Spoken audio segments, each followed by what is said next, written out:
What's up, everybody?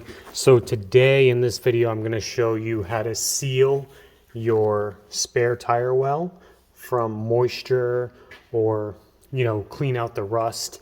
This is a 2004 Jeep Grand Cherokee.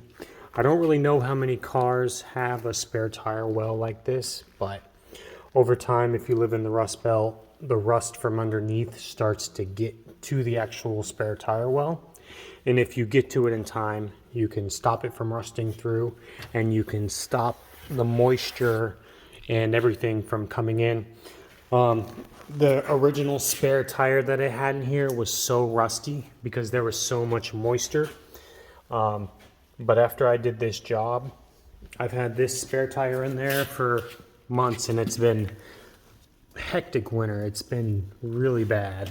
And as you can see, it's nice and dry, no moisture, no rust. So I didn't record the whole process, but I did take pictures. So I'm gonna go over the pictures. I'm gonna do a voiceover and show you how I did it step by step. So that way you can do this if you need to. I would really suggest it. It also makes it look a lot better. It matches everything. So, and it's also fun. All right, here we go. Okay, so the first step, you're going to want to take a drill brush or wire brush and clean everything thoroughly. Remove all the rust, remove all the old soundproofing, clean it really good. Take your time, do not skip, do not skimp.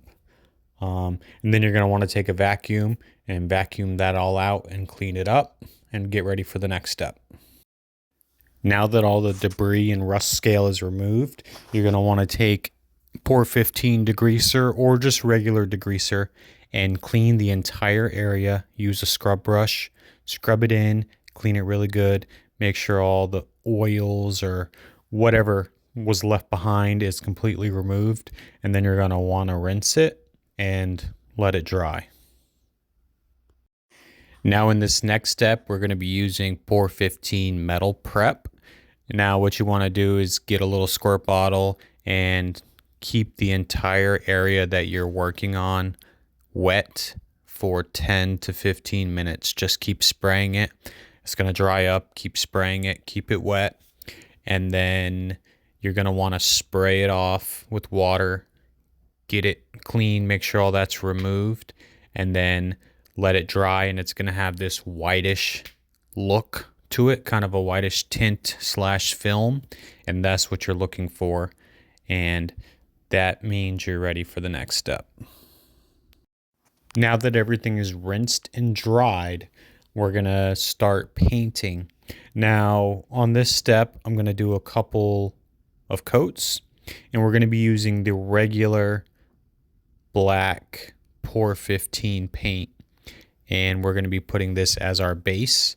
So you're going to want to go around, do a good nice coat, let that dry.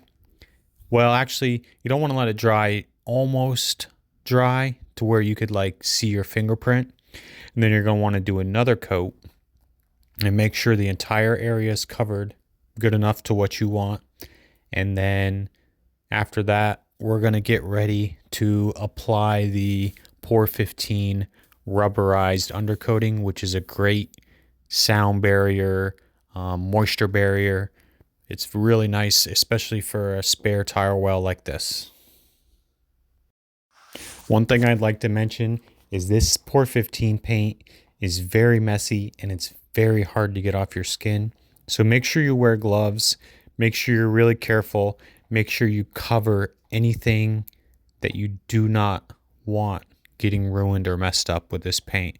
I took trash bags and put it around the edges so it wouldn't get on my carpet. But this stuff, once it gets on, it's not coming off.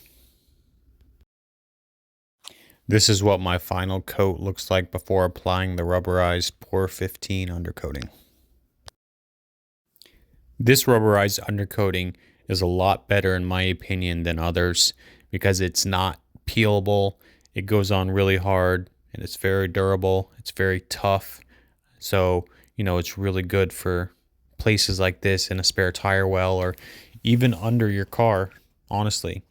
You know, you really can't beat Pour 15. It's some of the best stuff out there. It goes on and it doesn't want to come off. And that's what we want when we're doing things like this.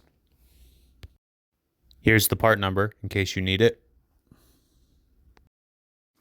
Now, unlike the regular Pour 15 paint, you're going to want to let these coats dry before you put on another coat, simply because this stuff is so heavy.